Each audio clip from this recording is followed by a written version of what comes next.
Você com certeza deve se lembrar do Zacarias, não é? Aquele riso fino, apertado, que fez o Brasil esquecer os problemas.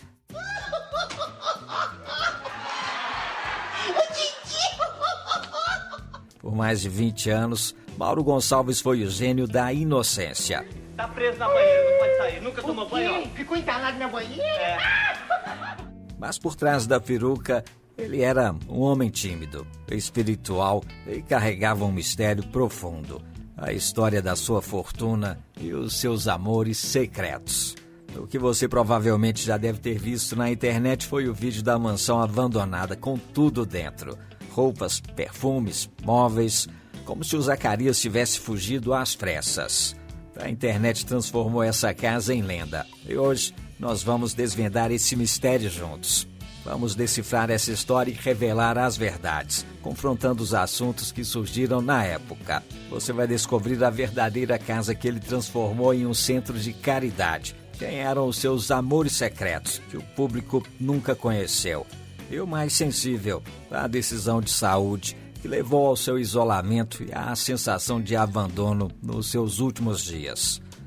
A história do Zacarias não merecia o fim que teve. Ele fez muita gente rir, mas a sua despedida comoveu o Brasil inteiro. Já deixa o seu like e assista até o final, porque você vai descobrir o impacto dos boatos e do isolamento em sua vida antes dele nos deixar.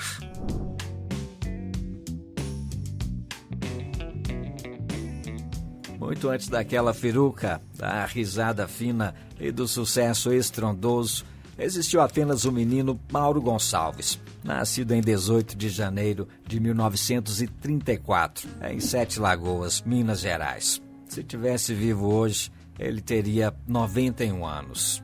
Era o primogênito de uma família enorme, com 11 irmãos. Em sua cidade natal, era carinhosamente conhecido pelo apelido de Bidu, dado por seus familiares. Desde criança, Mauro já demonstrava sua vocação. Era tímido, mas calado na rua e na escola, mas se soltava no quintal de casa, onde criava vozes, personagens e imitava os vizinhos. Ele chegou a pegar lençóis e roupas da mãe para montar as suas primeiras peças de teatro amadoras, mostrando desde cedo o sonho de ser artista. A gente pegava a roupa de mamãe, de papai, todo mundo fazia, juntava com os meninos, pegava né? os lençóis meus, colcha. Apanhava depois. A vida, porém, não começou no palco. Antes de brilhar na TV, o ator teve trabalhos sérios e discretos que sustentaram a família. Ele foi vendedor de sapatos, operário em uma fábrica de café, chegou a ser balconista e até tentou brevemente estudar arquitetura. Seus empregos mais notáveis foram como funcionário de banco e, eventualmente, como gerente e técnico em contabilidade.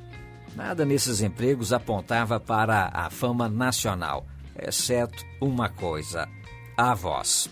O que o diferenciava era a sua voz, versátil, expressiva, capaz de mudar de tom e criar tipos com perfeição, inclusive imitando animais.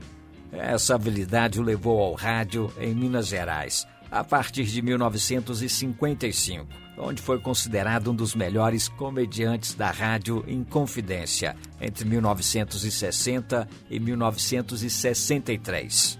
Fiz um teste na Rádio Confidência, e lá o Seixas Costa, o Elzo Costa, que gostou do meu trabalho, e nós formamos um grupo maravilhoso. Naquele ano, ele se mudou para o Rio de Janeiro e a sua carreira começou a decolar na TV Excelsior, TV Record e TV Tupi. Foi em programas de humor como Os Insociáveis que ele chamou a atenção. Aos poucos, foi entrando na televisão, até que em 1973, a sua vida deu uma grande virada. Nascia o Zacarias. O personagem foi batizado por Renato Aragão e incorporou elementos inspirados em um garçom real da terra natal do ator. A marca registrada, aquela risada inconfundível, veio de uma curiosa coincidência. Durante uma gravação, um animal começou a cacarejar e todos riram, dizendo que o som era idêntico à risada de Mauro. O personagem foi criado no exato oposto do ator. Mauro era calvo e reservado. Zacarias tinha peruca farta e comportamento espalhafatoso. O público conheceu o personagem. O homem por trás dele, quase ninguém. O verdadeiro Mauro cabia, sobretudo, dentro da sua casa verdadeira. E é aí que entra a parte mais importante dessa história.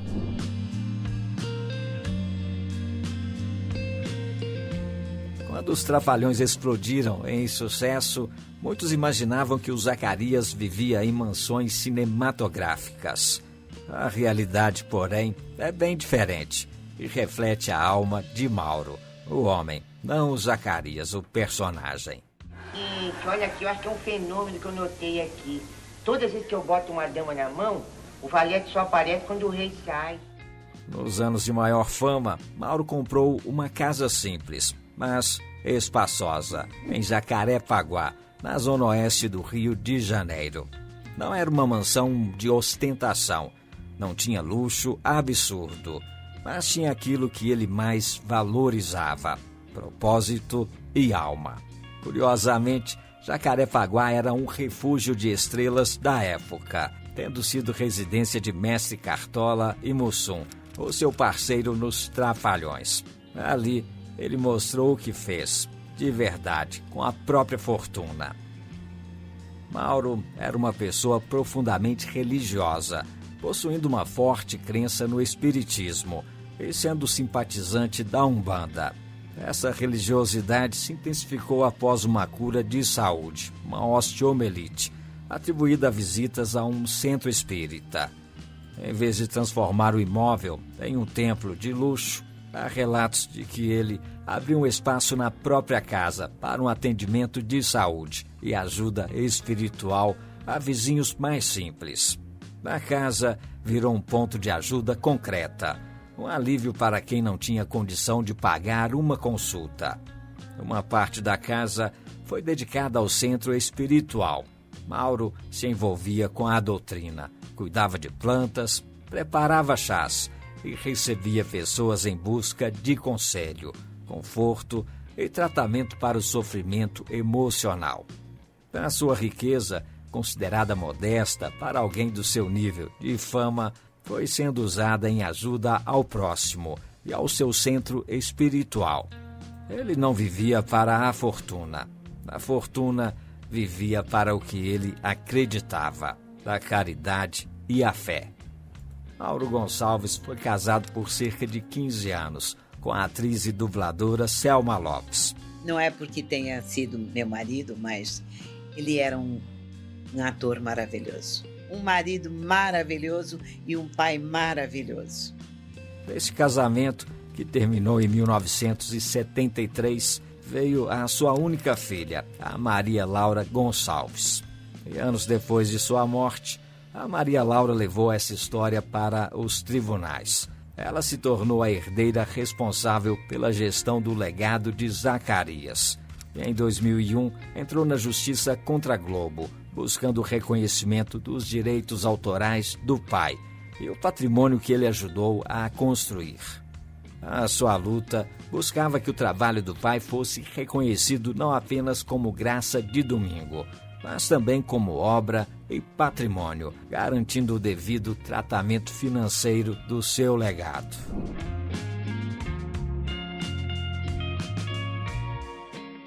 Enquanto o Brasil via apenas o Trapalhão infantilizado, a vida afetiva de Mauro acontecia em silêncio e sob extrema discrição, revelando um homem de afetos complexos e protegidos. Ele foi casado por cerca de 15 anos com a atriz e dubladora Selma Lopes, que deu voz a personagens icônicos como Marge Simpson, em algumas fases. Dessa relação, que era publicamente conhecida, foi que veio a sua única filha, a Maria Laura Gonçalves. O casamento terminou em 1973, mas o respeito e a amizade permaneceram. Selma e Mauro seguiram com uma convivência profissional e afetiva, e ela se tornou peça central tanto na vida pessoal dele quanto na preservação da memória do artista. Curiosamente, um fato pouco conhecido é que a carreira de Mauro na TV Tupi, que o levou ao estrelato, foi em parte impulsionada por Selma, que já era uma profissional estabelecida na área de dublagem, e o incentivou a buscar o Rio de Janeiro. Após o divórcio, Mauro viveu outros relacionamentos, sempre com a mesma discrição. Relatos e documentários posteriores trouxeram à tona nomes que ajudam a entender a complexidade afetiva de Mauro, um homem que optou por proteger a sua intimidade em uma época de grande tabu social. Documentários recentes, como o trabalho do jornalista Rafael Spaca, trazem o relato de que Mauro teria vivido um relacionamento afetivo com o ator Gessé Dantas. E já na fase mais difícil, recebido o cuidado próximo do ator Carlos Leite. Mas era o Carlos que tratava do Zacarias. São versões que ajudam a mostrar a dimensão afetiva e complexa da vida dele, mas que o próprio artista manteve sempre em muita discrição. Mauro também teve romances com a cantora Valesca, entre 1980 e 1981, e com a Idalina Martins Campos, em 1986, que era 25 anos mais nova. No entanto, o foco de sua vida amorosa madura foi a discrição e a busca por relações profundas longe dos holofotes. Esses vínculos não diminuem o Zacarias. Ao contrário, revelam um homem complexo, sensível, que amou intensamente, escolheu proteger a sua intimidade, temia o julgamento e a maldade, e preferiu manter a sua vida afetiva longe da mídia. O público conhecia o personagem. Gessé, Carlos, Selma e Maria Laura conheceram o homem.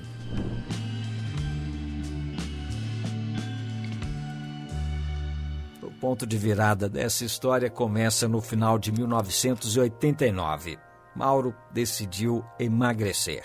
Uma decisão comum, mas que no caso dele foi tomada de forma drástica. Ele iniciou um regime severo, com dieta extremamente restrita. Fez isso sem acompanhamento médico adequado e associou o regime à automedicação e a medicamentos para emagrecer. O corpo entrou em colapso. Ele perdeu mais de 20 quilos em pouco tempo. O emagrecimento foi tão acentuado que a sua aparência causou surpresa quando ele surgiu na TV já muito magro. Zacarias estava com 55 anos e trabalhava na Rede Globo desde 1976. Lamentavelmente, o ator faleceu em 18 de março de 1990, na Clínica São Vicente, no Rio de Janeiro, aos 56 anos de idade. A causa oficial registrada foi insuficiência respiratória, decorrente de infecção pulmonar. Zacarias vai ser enterrado amanhã na cidade onde nasceu, Sete Lagoas, interior de Minas Gerais. Na época, surgiram muitos boatos de que haveria uma doença grave por trás do quadro, e alguns depoimentos posteriores sustentam essa hipótese.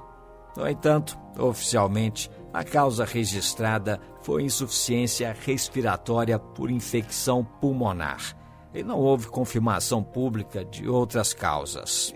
Zacarias estava internado há 9 dias com uma infecção respiratória aqui nesta clínica que fica na zona sul do Rio.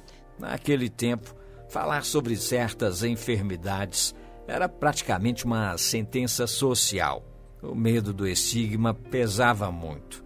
A ideia de corrigir ou suavizar o atestado de óbito teria sido, segundo alguns relatos, uma tentativa de proteger a imagem dele junto ao público infantil, evitar manchetes ainda mais cruéis e poupar a família de um escândalo. A aparência extremamente magra alimentou manchetes sensacionalistas. A imprensa, menos cuidadosa, especulou sem piedade. Zacarias, que sempre se preocupou com a sua imagem diante das crianças, ficou profundamente abalado. E como resultado, ele passou a se isolar, atendia menos pessoas, se afastou das gravações e viu a sua vida social minguar. O isolamento foi tão drástico que nos seus últimos meses, segundo alguns depoimentos, ele passou a evitar até visitas de colegas dos Trapalhões. Há relatos de que Renato Aragão manteve um contato um pouco mais próximo nesse período, enquanto os outros companheiros já apareciam com menos frequência. O homem do riso fácil terminou os dias com medo da crueldade dos boatos. E isso pesou tanto quanto a doença, contribuindo para a sua fragilidade física e emocional.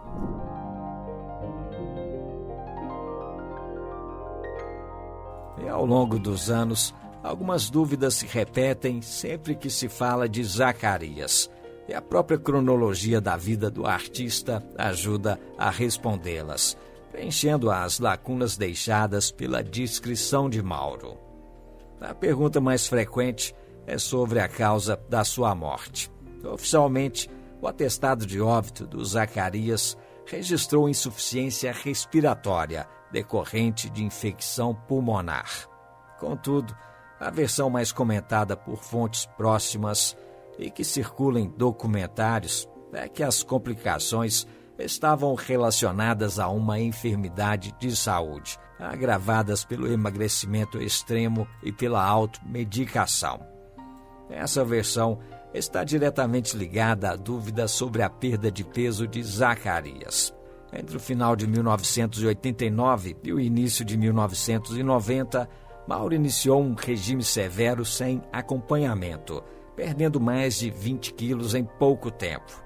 Essa perda de peso acentuada não apenas debilitou a sua saúde fatalmente, mas também surpreendeu o público e alimentou boatos cruéis e sensacionalistas. Outra dúvida comum é a ordem dos falecimentos dos Trapalhões. Zacarias, infelizmente, foi o primeiro a partir, em março de 1990.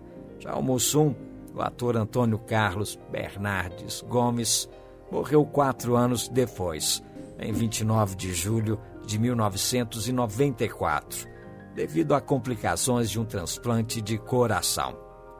Em relação à sua vida pessoal, a descrição de Mauro levantava questões sobre a sua família e a riqueza. Muita gente pergunta se Zacarias era casado e teve filhos. Ele foi casado com a Selma Lopes por cerca de 15 anos. Dessa união veio a sua única filha, a Maria Laura Gonçalves. Após o divórcio, em 1973, ele teve romances com a cantora Valesca e com Idalina Martins Campos, além de outros relacionamentos afetivos discretos, incluindo os que viriam à tona mais tarde, envolvendo os atores Gessé Dantas e Carlos Leite. O Carlos que tratava do Zacarias. E no ano seguinte, o Carlos Leite morre de AIDS. E como ficou a fortuna de Zacarias? Essa é outra pergunta muito comum. A sua fortuna foi considerada modesta para o tamanho do sucesso. Ela foi partilhada entre os herdeiros, mas uma parte foi investida na casa de Jacarepaguá, transformada em um centro espiritual e consultório comunitário gratuito. Anos depois, a sua filha Maria Laura entrou na justiça, lutando por direitos autorais e pelo reconhecimento financeiro do legado do pai.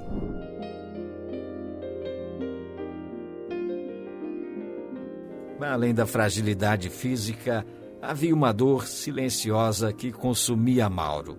A sensação de que nos últimos meses ele estava afetivamente isolado.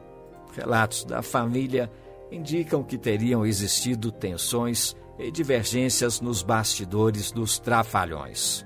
O clima já não era mais o mesmo. Mauro, recluso, chegou a recusar a visita dos colegas Dedé e Mussum, mantendo apenas o Didi em contato mais próximo no final da vida, conforme revelado por depoimentos. Mas tá bom, tá? Olha, eu vou dizer pra você, eu prefiro ser baixinho assim, bonito como eu sou, do que ser grandalhão e feio como você, ouviu? O velório de Zacarias realizado em sua cidade natal, Sete Lagoas, foi bastante comentado na época e comoveu o Brasil inteiro. A presença dos colegas era crucial para desmentir o afastamento. De fato, fotos raras e relatos de fãs confirmam que Didi, Dedé e Mussum estiveram presentes para se despedir do amigo e dar condolências à família. Contudo, a participação do trio no velório durou cerca de 1 hora, de acordo com uma das irmãs de Zacarias. A dor da família se concentrou no que veio depois. Após a cerimônia, o contato dos outros membros com a família de Zacarias diminuiu significativamente, conforme relatado pela irmã em entrevista de 2017. Eles vieram, os 3, vieram no dia do velório. Nunca mais. Acabou o telefone, pagou o telefonema. De acordo com os parentes, o que ficou foi a sensação de abandono afetivo, ausência de apoio e um contraste brutal entre a família unida da TV e a frieza do bastidor. O homem que dedicou a vida a espalhar alegrias perdeu forças, foi alvo de boatos e com a família sentindo que ele havia sido deixado para trás muito antes do enterro, marcando a história como um dos momentos mais tristes da trupe.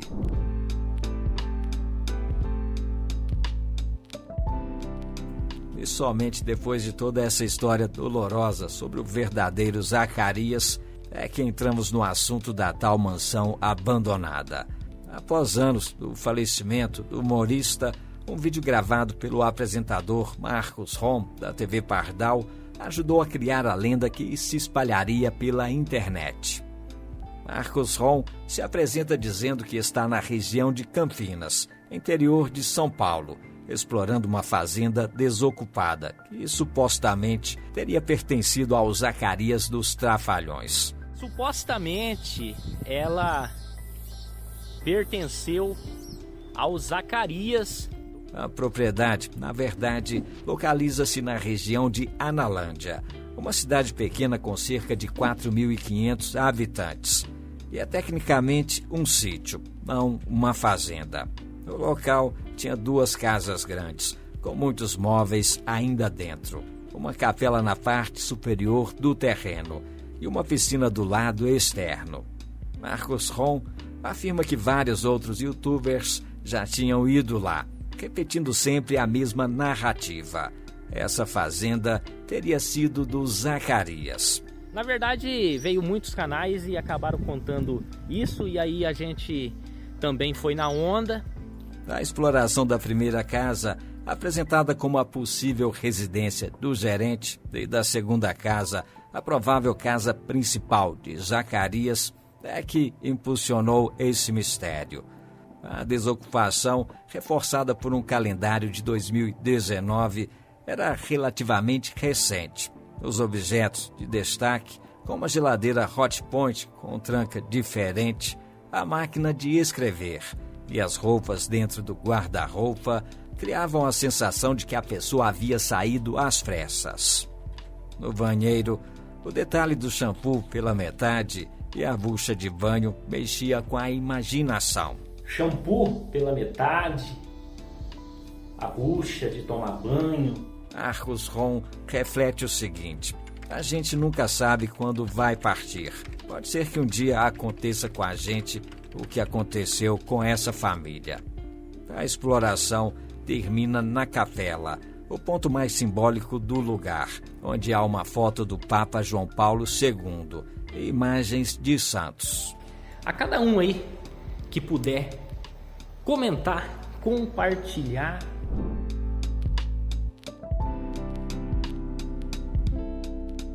Com o vídeo viralizado, veio também a investigação.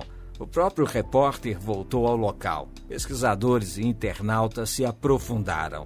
E a pergunta que não queria calar passou a ser: a casa desocupada era ou não do Zacarias? A resposta é direta e dolorosa para quem acreditou nessa lenda. A casa nunca pertenceu a Mauro Gonçalves. Então aqui não é do Zacarias? Não, aqui é da minha família. A verdade, confirmada em comentários e pesquisas, é simples. O local, aquele sítio em Analândia, interior de São Paulo, pertencia a uma família comum. Essa família sofreu um grave incidente. O proprietário teve que se afastar para tratamento médico na cidade. Ele precisou desocupar o local de repente, na esperança de voltar. Eu torço para que se resolva logo, seu tio volte a viver aqui nesse local. Por isso, roupas e mobília ficaram intactas, datadas em torno de 2019. Uma espectadora resumiu nos comentários: já está esclarecido que esta propriedade nunca foi do Zacarias. Outro internauta apontou a incoerência geográfica. Nunca ouvi falar que Zacarias tivesse qualquer ligação com Campinas. O humorista, afinal, era mineiro de Sete Lagoas e tinha sua vida estabelecida no Rio de Janeiro. E o vídeo deu muita repercussão, né? E aí a gente acabou encontrando o verdadeiro dono aqui do local.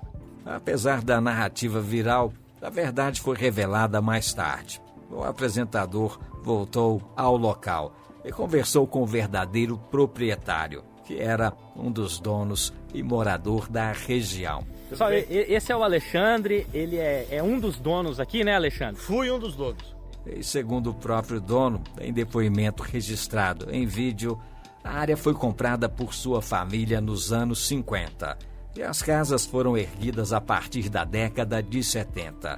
Ou seja, a mesma época em que Zacarias já começou a ser famoso. Meu avô comprou aqui em 1956. Era tudo mato que nem vocês estão vendo ali. A casa não estava desocupada por morte, mas sim por uma fatalidade. O tio de Alexandre, um dos moradores, sofreu um grave acidente há alguns anos, o que obrigou a deixar o sítio para tratamento e recuperação na cidade. Por isso, todos os pertences pessoais, roupas, móveis e outras coisas foram deixados intactos. Eles esperavam retornar. Nos últimos meses aí, era o tio dele que estava ficando aqui. Uma curiosidade técnica do local é que o forro da capela e das casas, que chamou a atenção por ser um forro em alto relevo, era de plástico e vinha da fábrica que a família do proprietário tinha em São Paulo, desde a década de 70. O forro da igreja, da nossa fábrica de São Paulo, nós tínhamos uma fábrica. E Alexandre foi categórico ao desfazer a lenda. Não, nunca pertenceu ao Zacarias. Ele explicou que o boato provavelmente surgiu porque amigos dos seus avós frequentavam o local nos anos 80. E um deles se chamava Zacarias, mas não tinha nada a ver com o nosso querido Zacarias dos Trapalhões. Não que eu tenha alguma coisa contra com a pessoa que inventou aquele Zacarias, pode deixar o vídeo lá. O Brasil é emocionalmente carente de um lugar de memória para o Trapalhão.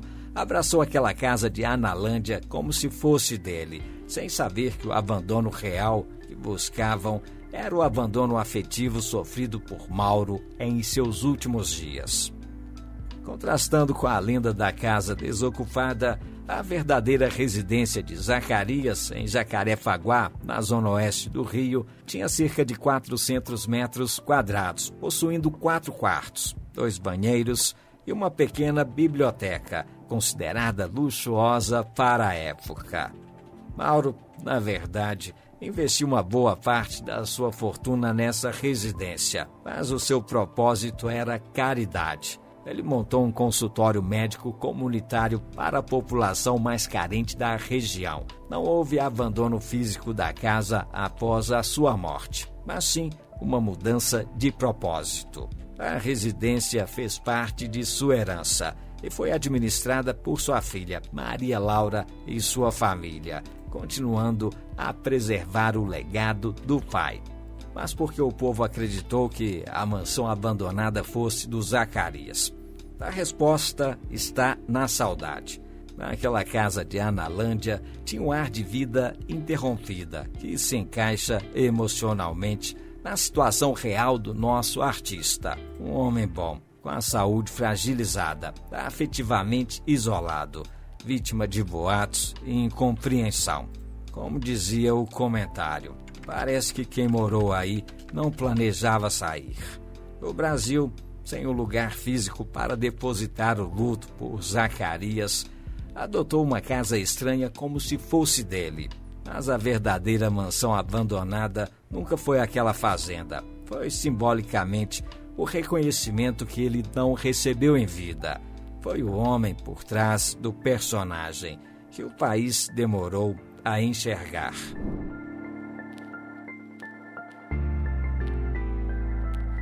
Hoje, quando alguém pergunta por Zacarias, não é aquela casa em Analândia que devemos olhar. A verdadeira história dele está espalhada em pontos concretos do seu legado e na memória de quem o amou, tanto no palco quanto fora dele. Ele já foi divorciado 8 vezes por causa do jeito que ele dorme. A verdadeira história dele está na casa de Jacarepaguá, o seu verdadeiro legado material e espiritual. Foi ali, na zona oeste do Rio, que ele transformou a sua casa em um centro espiritual e montou um consultório comunitário para atender vizinhos gratuitamente. O Museu Zacarias, em Sete Lagoas. A sua cidade natal, em Minas Gerais, preserva a sua memória no museu local, que guarda a sua famosa peruca ruiva, figurinos e parte da sua história artística, o celebrando como um dos filhos mais ilustres do município. Está na luta de Maria Laura. A sua filha continua lutando pelo reconhecimento do patrimônio e dos direitos autorais do pai, garantindo que o valor financeiro do seu trabalho não seja esquecido. Na conexão com o público, nas lembranças de quem viu os Trapalhões e parava tudo para rir com ele, lembrando que a graça do personagem vinha de um homem extremamente tímido e generoso. O que realmente foi abandonado não foi uma casa, foi, por muito tempo, o reconhecimento integral do homem por trás do riso. Ele foi vítima de boatos e de um isolamento afetivo em seus últimos dias. Zacarias nos ensinou que a fama não protege da dor e que a alegria que ele entregava ao público nascia de alguém que também sofria. A sua maior riqueza não estava em imóveis, carros ou mansões, mas na capacidade de tocar vidas. Se ele fez parte da sua infância, se você se lembra de parar tudo para assistir aos Trapalhões, deixa aqui nos comentários qual é a sua lembrança mais marcante do Zacarias. Deixe o seu comentário aqui embaixo e participe. Diga também a cidade de onde você está assistindo esse vídeo. Não se esqueça de deixar o seu like, ok? E para mais vídeos como este, aí é só se inscrever aqui no Quem para não perder nenhuma novidade do canal. Eu vou deixar outro vídeo para você aqui nos cards, que é sobre a despedida de Jorge Lafon, a querida Vera Verão. Basta clicar aqui nesse card que você vai se emocionar com a comovente história de Vera Verão. É um vídeo bastante emocionante, que vale a pena ver. Eu vou ficando por aqui. Mais uma vez o meu muito obrigado e até o nosso próximo vídeo.